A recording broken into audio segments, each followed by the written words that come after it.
Hello, everybody. One of the reasons why I love history is because I realize sometimes people, myself included, end up idolizing the past. To share this because of what I see online a lot recently, YouTube especially, but everywhere. And I was one of these people. I see a lot of women, especially, looking back at the past with like dreamy eyes, like, oh, everything was better back then. Um, everything was perfect. Everything was functioning better. Women were happier. We were richer. Everything was fine. The economy was better, and it depends now what kind of like past and what years they look back with admiration. But we sometimes we really don't realize that the moment we're living in is the perfect moment, especially for us women. I say that as a woman who has always considered herself an anti-feminist, and I maybe still am nowadays. But when I see what I see and what people wish, even if they're just wishes, so they're not real, they're abstract, and I hope they will stay abstract, I then start realizing that it is better to stay in the middle, as the Romans will say, medio stat virtus, because the past can repeat itself sometimes. Everything starts with a wish. Like, I wish that certain people had more rights over others. I wish that we will be able to put women back in the kitchen. I wish we will still, like, I don't know, whatever. Everything starts with a wish. So everything, even bad things, start with wishes and ideas. Then they are then put in practice. So I look at I when I was younger, I used to read a lot of books, novels especially, and I remember looking back at the 1800 with dreamy eyes, because my favorite book, it is still Jane Eyre, and I was in love with Mr. Rochester. I was in love with the protagonist. The 1800 seemed like the perfect time. Also for women, I was in love with the idea of the gentleman. I was just in love with the mannerism people had back then. And I was just like, I wish we would be able to return there, because like it was also like, they had horses, not cars, but it was like nice. I always thought that, oh yeah, I'm sure people were happier back then. The women were happier. But then I started thinking, well, they had arranged marriages. Women still didn't have a voice regarding certain matters, were still unable to divorce their husband if they were abusive, etc. So like it's never as bright as it seems in the books, so yes, even the present has problems, and we have extremisms. We have people who want to demonize a gender over the other. They want people to be weak, easily offended. Is our language, are our values, and I think that's wrong, but it's still much better now than it was back then. Women that have this problem, they think, women were like me, consider them some traditionalists. They look back at the past and they were like, yeah, God, I really want to go back there. I'm telling you, no, you can be a traditionalist here. That's the best moment ever. We are free as women. We can choose a traditional husband. We can have a traditional life. Nowadays, what we have that people didn't have back then is choice. And I see these women who wish that we will go back to the 50s or whatever. Yes, people were traditionalists back then. Women were submissive, whatever. Yes, they were, but they had no choice. Many women maybe didn't fit into that role, but they had no choice. Believe it or not, certain ideas that are now spread out are in accordance with what women were living in ancient Rome. So there are people nowadays that want women to have the life that women had back then in ancient Rome, literally 2,000 years ago. Women back then in ancient Rome were submissive to their husband. They had arranged marriages. They had no right. They had no right to inherit, to vote. They could not whom they wanted to marry. They had no place into public offices. They could not be judges. They could not serve any position at all in society. They had no voice. So yes, men could kill women for adultery in ancient Rome. They literally needed their husband permission to perform any single task, everyday task. Sometimes they had to be guarded by if they were breastfeeding their child. Women had to stay home and take care of their children.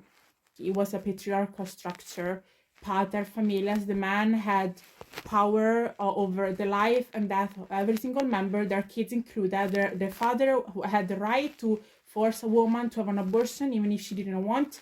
The father had the right to kill a daughter, because often the newborn child was abandoned in the street, left to starve, maybe eaten by dogs or just killed, because daughters were less valuable than men.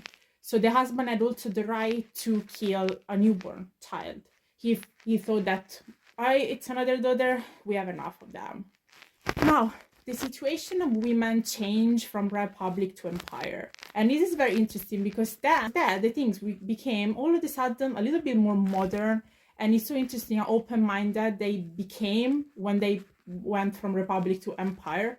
And then that's when we have exceptionally strong women during empire. They were empresses because they were in power. So if women were in power, they had privileges that the poorer women did not have. It's very interesting because then oftentimes these royal families were non-traditional families. These guys, these strong alpha emperors, they were marrying single mothers, they were marrying divorced women, widows, prostitutes, escorts, promiscuous women. They just literally did not care. They were just following their impulses. And the first woman, my favorite, is of course Livia Drusilla, the wife of the alpha man Augustus. She was also kind of an alpha woman. She was very strong. She was cunning. She was supportive of her husband. She fit into the traditional role. She was at home managing a whole home full of 500 slaves.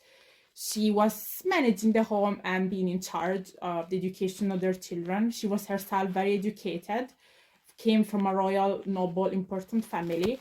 And she was, everybody agrees, all the historians agree that she was the greatest influence over her husband, even in the decision-making process.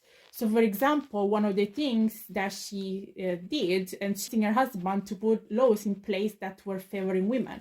For example, the ability to inherit, even if their husband, if they were widowed, to be more independent, to have a voice in the decision-making process, properties to manage, to become kind of like business women. If their husband were dead, they will still be in charge of their properties without the need to remarry necessarily if they didn't want to.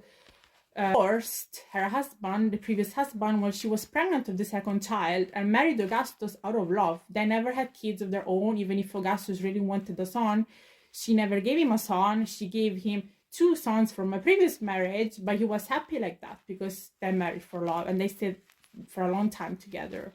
Emperor was his Tiberius, the adoptive son.